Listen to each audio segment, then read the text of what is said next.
Hello everyone, this is Bradley. Today this is a renewed tutorial talking about this circuitry board animation I've done in the past. There were lots of requests of renew this tutorial because of changes in Blender geometry nodes and along with the change of my presets. However, I looked into my old tutorial and I find myself explaining the nature of many setup well enough. And many questions people asked about this setup is quite minor. So I'm not very convinced the benefit or necessity to renew this tutorial, because if you understand the setup, you should be able to replicate the end result nicely in the older tutorial. And it's predictable that there are going to be more changes in Blender itself, whether it's in 4.5 or 5.0, because right after 4.5 we're going to have big changes in 5.0. So I'm not sure if this tutorial will have another huge change that confuses people. In this case, I would say I'd recommend you to ask in the Discord server with your screenshot, or just try to understand the setup and think about that. So let's start. So here we're in Blender. The principle of this setup is quite straightforward, that you start with a kind of chip-like curves, because we're going to extrude these curves along its normal direction step by step. And during each extrusion, we're going to decide if we're going to turn this curve on left or on right, or just straight forward. So that over the case there can be some rotation or turns.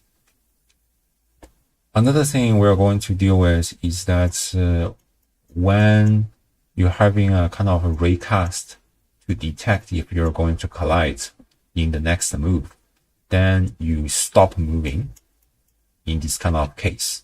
So this is detection. And we're going to repeat the same process to determine if there will be new branches generated for these kind of curves, and follow the previous instruction whether to turn or move forward, and so on and so forth. Okay. So this principle is not very difficult, but there will be lots of notes. As always, I'm going to use the presets, which you can download for free from the link in the description. I'm going to start with a plane to hold the geometry node tree. You can also use the plane edges to start with our chip-like structure. But since I need a kind of curve, there is a better method to just use this quadrilateral, which is giving this kind of square-like shape while it's outputting the curve.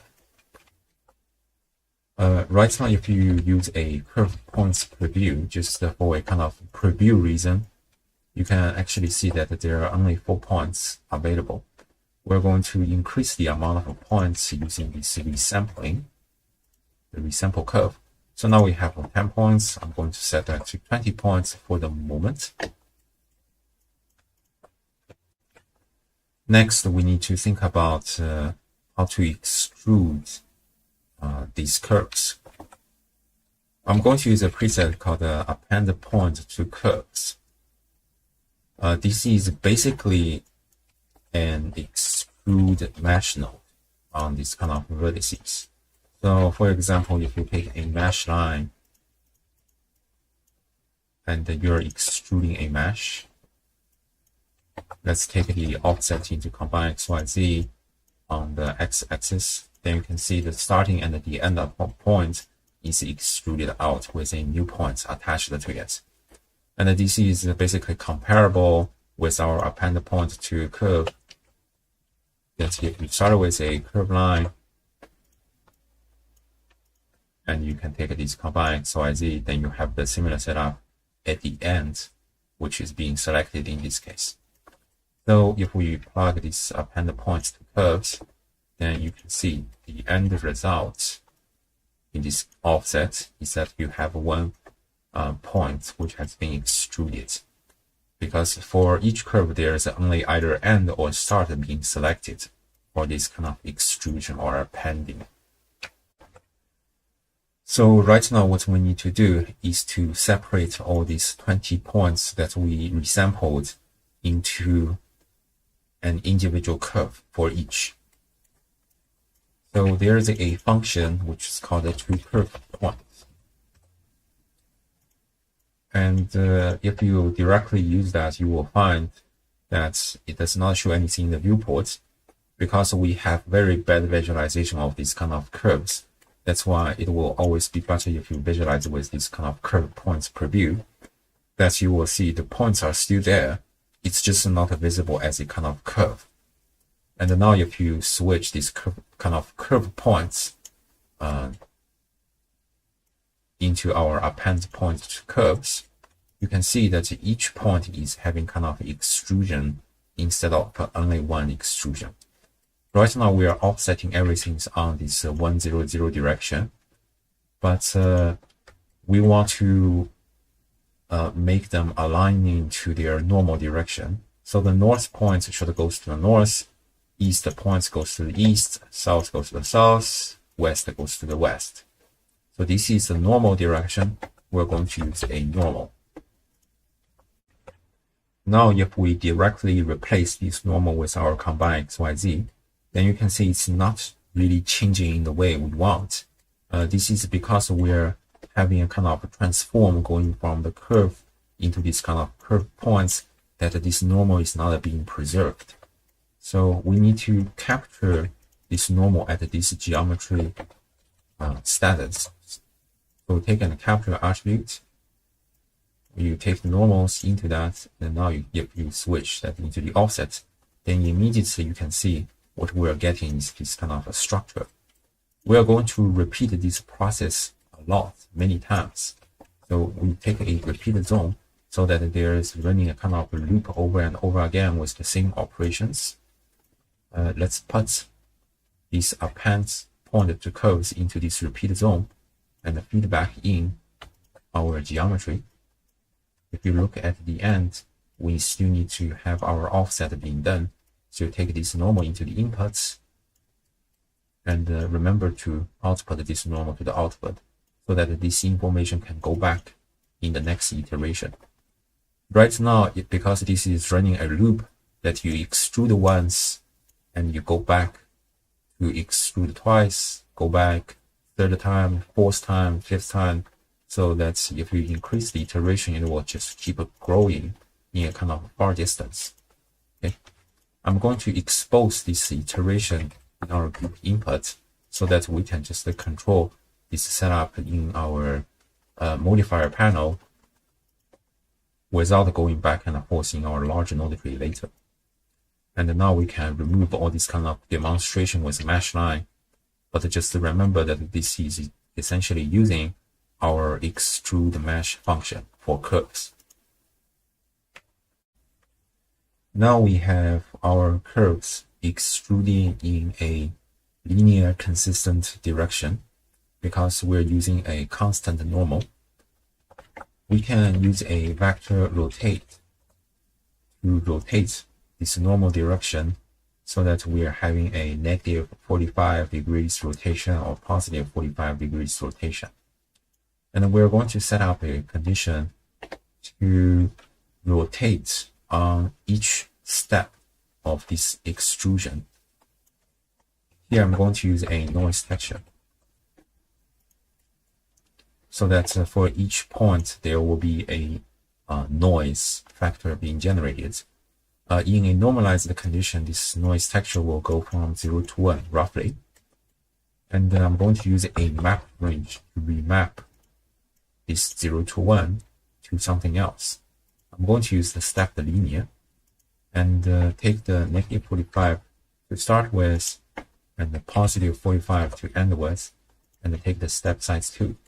So that I start with the negative 45 and the step 1 going to 0, and step 2 will be positive 45.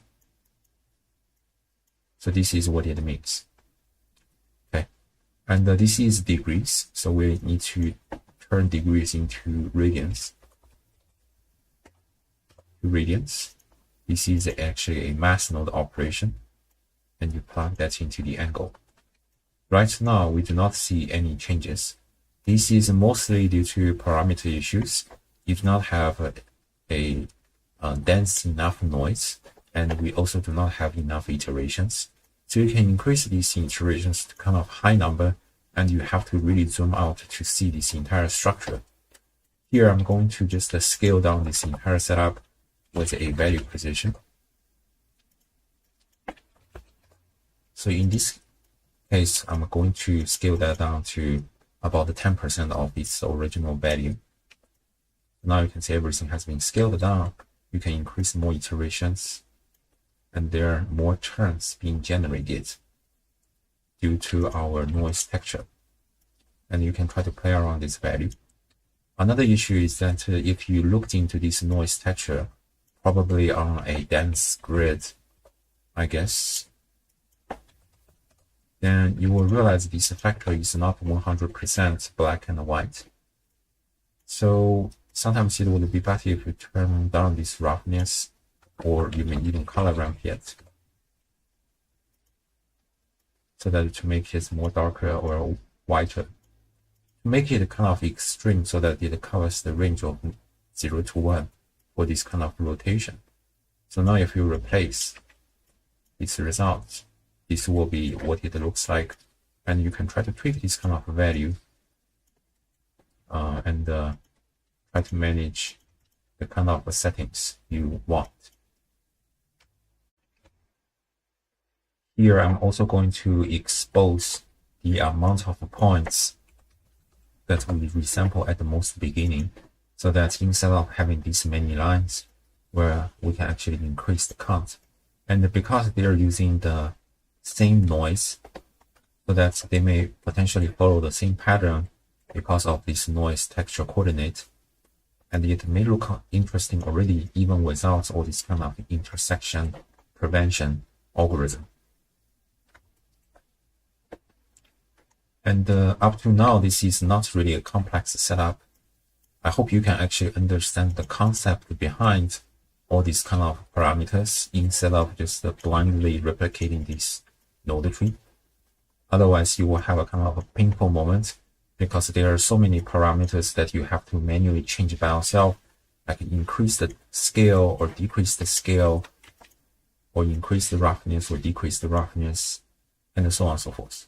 You have to tweak these values by yourself with your understanding and knowledge. Right now, the intersection detection doesn't seem very necessary.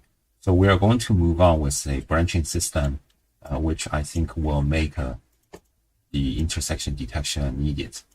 Okay. So talking about the branching system, we basically just create a new point on these existing curves. And then we're going to do the same with this append pointer to curves, so that we grow another extension, and they will move with basically the same logic as we defined before.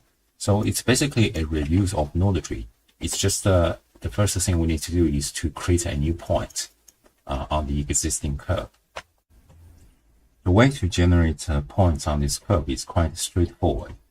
It's like you are joining branches to the existing stack. So the answer is join geometry, which is very straightforward. And how do we get new points? We're basically going to select that from the existing curve and geometries. So we take a separate geometry. There are several requirements I want to set to generate our branches. One is that it must be the endpoint of these existing curves, because I do not want to generate branches randomly just anywhere along my spline. So it should grow just like kind of trees at this specific moment when it's at the end of our curve. And there's a node called endpoint selection, which is very straightforward. A common mistake people made is that they do not untick these start sides. Remember that we only need to grow on the end, not at the start. Okay. If you tick these starts, then it will be a problem. So make that into a selection. There are also other criteria or selection we need to make. So we need to make a Boolean AND math to turn on other probability. So another thing I would like to do here is that I do not want to grow a branch for every of these kind of points. I want to just randomly select some of it. So these points should not grow, that point should grow, that point should not grow, this point should grow, and so on and so forth. Okay. And the way we are going to do that procedurally is just to use a random Boolean, random value actually. And instead the float, we go with Boolean, so that there is a probability that 50% will be yes, 50% will be no. So we put that in. Right now, if you output this selection to join geometry, you will find that there will be no new branches. You will not see any new branches. And even if you increase the iterations, you will not see new branches. This is because these new points or new branches, they're using the same noise texture based on the same vector coordinates to generate the same decision whether you're turning left, going straight forward, or turning right. So these new branches are overlapping with our geometry right now. So here I'm basically going to generate a different vector to hopefully give a different noise or decision for it to turn into other direction. And by default, this vector contains a kind of position attribute inside. If you put this position attribute inside, you will find that there is no any difference because it's internally built in. But in this case, we are going to take a vector seed. This is equivalent to just a vector mass. It's just more explicit. Instead of using this kind of vector, I'm going to use a integer seed. If you put that in, you will see some difference, but there's no new branches because you're still using the same seed for all these kind of branches. So the way we're going to generate a new seed for these kind of branches is that we're going to give them a kind of ID. So the idea here is that I'm going to store a named attribute for each new branches. And you can name whatever you want. You can name that as generation, you can name that as an ID, or I'm going to name that as an H, which stands for hierarchy. And this is an integer value that you just set. And imagine our main branch is starting from 0. The hierarchy for our branches will be 1. And the next time, if the new branches is giving another branches, then the hierarchy will be 2. So the way to construct this relationship is basically we start with a hierarchy. Whether this is 0, or this is 1, or this is 2. And then each time when we are giving a split, we plus 1. Actually, instead of using this kind of math, it might be even better if you use an integer math node. It's not giving a strong difference in this case, but anyway. Okay. And now we're going to use this hierarchy, putting that into an integer seed. Then you will immediately see there are lots of branches being made out because they stood out from the original overlapping position. And here I do not need all these kind of new branches. Let's just decrease the probability, maybe to 0.1. And I'm also going to change the probability for each iterations. So I need a concept of loop index. I talked about loop index in the older tutorial. The idea is basically you start with the first loop, second loop, third loop, fourth loop, fifth loop, and so on and so forth. Okay, and this concept has been built in Blender since 4.3, I guess, and it's actually called iteration. I know it's kind of very confusing about these two terms, but I'm not the person who made this decision. But if you just look into the tooltips, it will mention this is an index of the current iteration. So I'm just going to put these iterations into the seed. Then you will have a different seed. This is not a very prominent, but it becomes very important when you are making other conditions. There is one more thing that I like to do with this loop index and our branches. Right now, we're changing this noise texture seed to hopefully make sure that our new branches is not following the same decision to turn left or straight forward or right.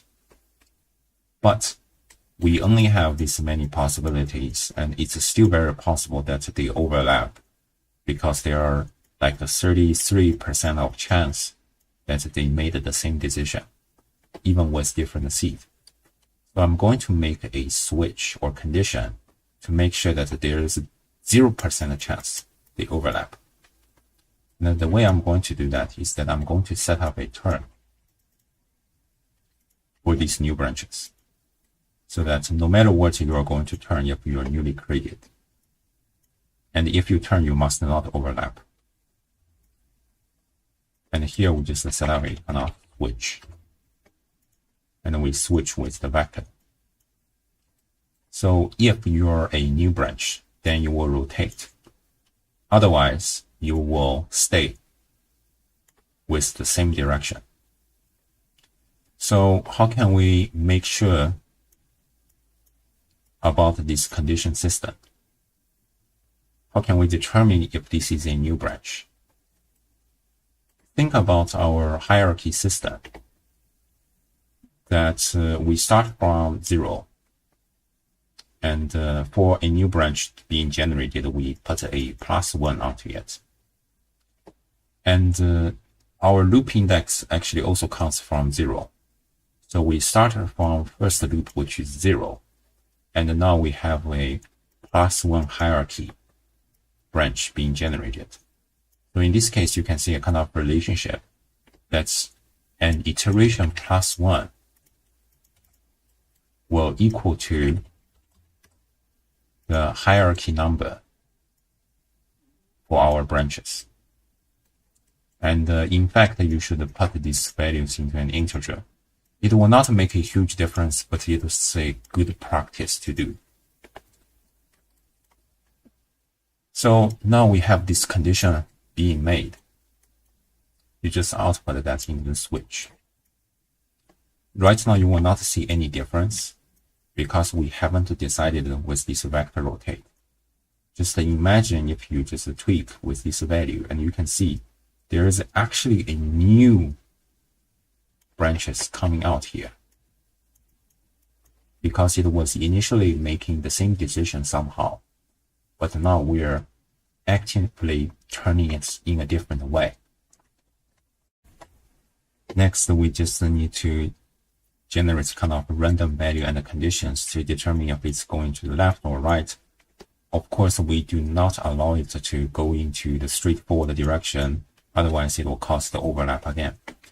So here I'm just going to use a random value node again, put that into the boolean, take a switch. I'm going to switch with the float, using the 2 radians so that I can input the degrees on false and true. I'm going to use a negative so that I can output a positive value and a negative value accordingly. And then put that into a 45 degrees.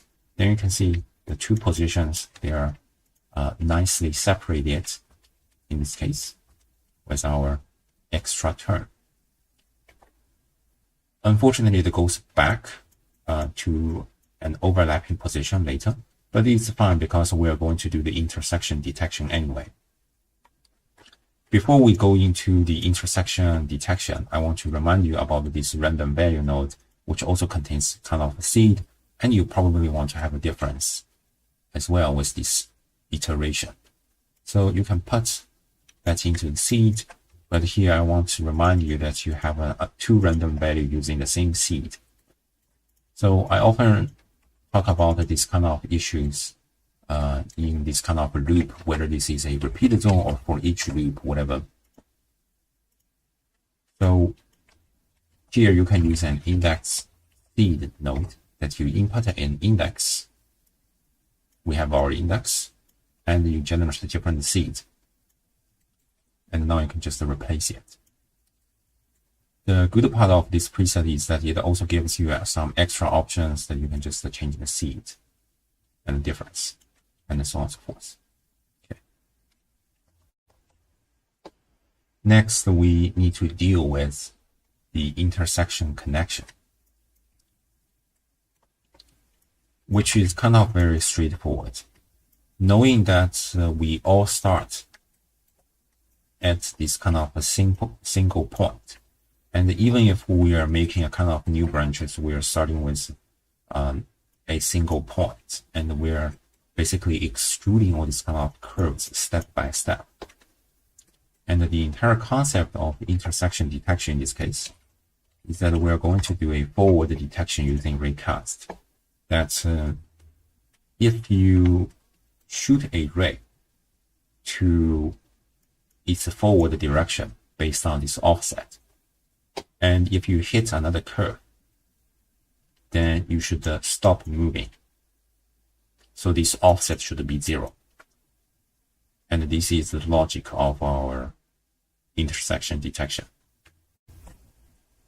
To implement this function, we need to start with the endpoints. And this is basically the same concept as before. We start with this separate geometry, and we use endpoint selection. Make sure and take these start sides, and we're going to sample the decision for our points by index to each of our curves. So instead of points, it must be a spline or curve, and put that into the offset. Immediately you will see there is no change in the viewport. Otherwise, you are having a kind of error. If you do not capture that, you are having an error. If you're using the points, you're having an error. So it must be on a correct domain. Blender is going to rename this spline into curve. So if you do not find the spline in your list, try to look for curve. Or you just try one of them, and there must be one which is working in this case. Okay. Now we can start to work with our actual intersection detection process using this recast.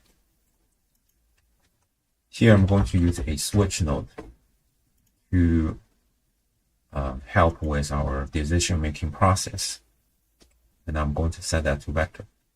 So if we know this point is going to hit some other curves, then it should stop moving.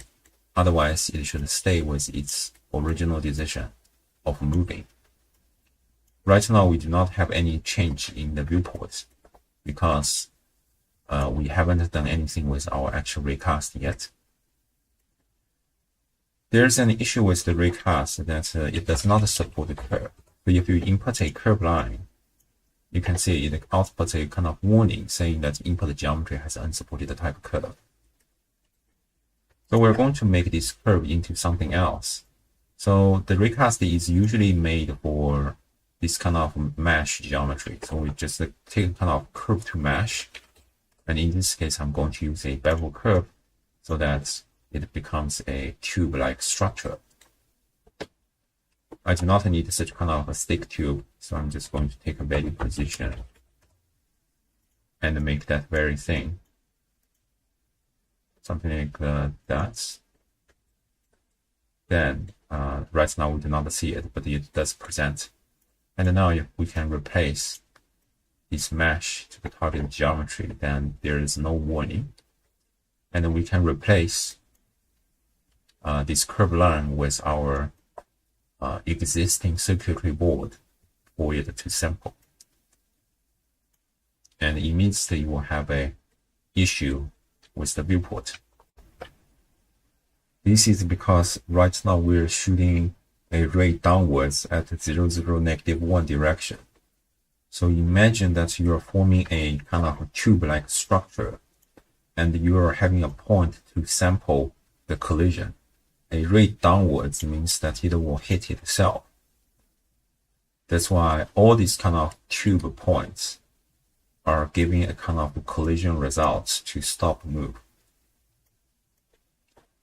In this case, we're going to replace the redirection with our forward direction. So now you can see we recovered a circuitry board, and you can actually compare the result with or without this kind of collision detection mechanism. Right now, there are two kinds of issues within our setup. The first issue is that despite improvements, you will see that there are still some intersection happening in our setup. This is a limitation with our setup.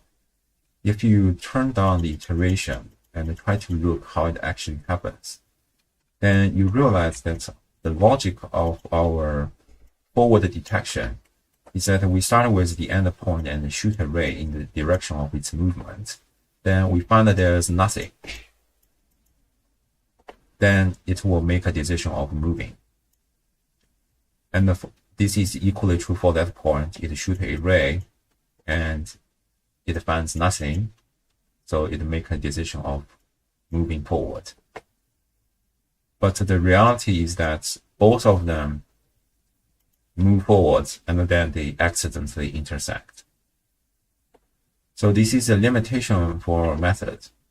There are definitely ways to solve that, but it will be complicated to implement in this case. So I'm just going to forget about that. The other issue is something that we can improve in our setup. Right now, we are shooting a ray about 100 meters. And which means that from this point, it will shoot a ray and it finds a collision, then it will stop moving. But there is actually a lot of rooms that it's allowed to move. So in this case, we can limit the ray length so that we can minimize a kind of a premature death for our extrusion. So in this case, we can take the length of our vector. And in the range of our movement, there will be no collision, then it should go as well. So we put that in. Then you can see it move forwards a little bit. So this is kind of improvement, and you can increase more iterations. And hopefully you will find that there are more points being generated because less detections deceive themselves in this case.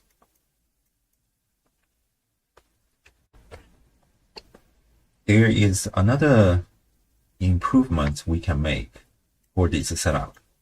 It may not be very obvious at the first place, but if you think about the mechanics we are doing here, we are trying to append a point to curves. And if you think about that, even the offset is 0, we're still appending a new point at the end, a new point at the end, a new point at the end. This means that there can be many more points than what you are seeing in the viewport, and it will lag our computer and the node tree in this case. So the thing we are going to do is quite simple, that if we are not going to propagate, if the length is 0, then we should not propagate. If this length is greater than 0, then we should append a new point to these curves. So now if you put that into the selection, you can see there is a kind of change of the result. But more importantly, that we go from 170 back to 110. So there's a kind of improvement in performance because we remove all these kind of duplicate of points. The viewport shifts because different points will lead to different all these kind of index or hierarchy or whatever decision during this process. But essentially, this is kind of an improvement of our setup because it speeds up.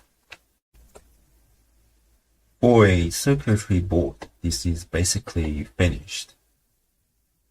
Next, we can discuss briefly about materials for this setup. I didn't discuss this in the older tutorial because this is kind of basic, and I've discussed similar kind of concepts in other tutorials repeatedly. So it's not really realistic to keep mentioning this. But in this case, I will just do because people have so many questions about it. I'm going to start with the bevel curve, take the value position, just to make a kind of a thin tube-like kind of structure. If you do not like a tube, you can also make a quadrilateral custom profile to make a kind of height, like kind of, I don't know how to call that, but a rectangle shape, whatever stuff. Okay. And then we take a set material. And I'm going to put that into an emission shader. People asked about how to get the starting animation pattern, it's kind of whatever electricity going. It's kind of very straightforward. You just put a kind of a sine wave on these materials. You take the shader editor, and there's a wave texture for this emission. And you will see some issues because it's okay on the left and the right, but it's not okay on the north and the south. This is because we need kind of UV map so that it does not only go on X, but also on other directions. So it's a story UV map. And we take the UV map. Then you will encounter another issue that some parts are very dense, some parts are very loose. Because these UV are of different lengths. The UV is always normalized in the range of 0 to 1. So the long curve will have a stretched UV map, and the short curve will have a kind of concentrated UV map. So in this case, we'll just normalize the process using this kind of length multiplier. And people also ask how to animate that. Oh, come on, just animate this UV map. Then it will solve the problem. I'm also going to decrease these parameters. Then you animate that. And then there will be another problem that you can see they all start from kind of black. How can you offset this animation? This is also going to deal with the UV map. That you are going to have a different index to offset your UV map. So in this case, I'm just going to capture an attribute. The reason I'm capturing an attribute is because this attribute only exists for our curves. It's the spline index or curve index. To take this spline index, I'm going to offset on our UV map. Then immediately we'll have a kind of a shift all these kind of results. And if you want, you can also change it to seed, but whatever.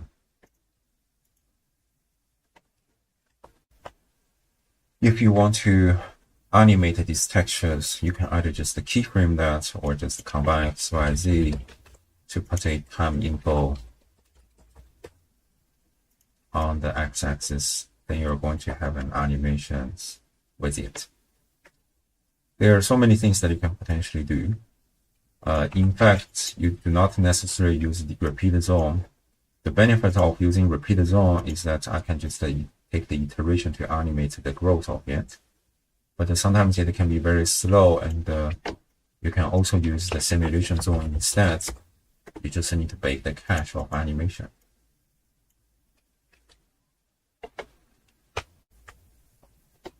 So the tutorial is basically finished here. This looks to be a very huge setup, but if you go through step by step and understanding the mechanism of it, then it's not really complicated, because I finished talking about the principle basically at the beginning of this entire tutorial. We basically have 5 main parts. We start curve points, we move it, we add branches, we do the detection, and then we put everything into mesh and materials. So about the 5 main parts. Another important thing is that this is a procedural setup, that there are unlimited possibilities that I'm not able to show in a limited time. All these kind of parameters and settings, different seeds for a setup. And if you understand the mechanics, you can always modify the setup into something completely different as well. For example, I'm just going to duplicate this node tree to make everything collide with itself using join geometry. And in this case, I'm just going to import the planes back to itself as a second collider. And then I'm just going to move that. You can see then there's another circuitry board, and it actually collides with our existing whatever stuff. And you can even duplicate that, move that to somewhere else, then you'll have another different board. There are lots of different possibilities, including we do not necessarily start with a quadrilateral. We can even start with a curved circle. Then it will be something completely different. So there are all sorts of things that you can potentially do it here, but it depends on your understanding. So anyway, I hope you enjoyed this video, and I hope that this tutorial can last longer than it should. I hope you enjoyed this video. I'll probably see you next time. Bye bye.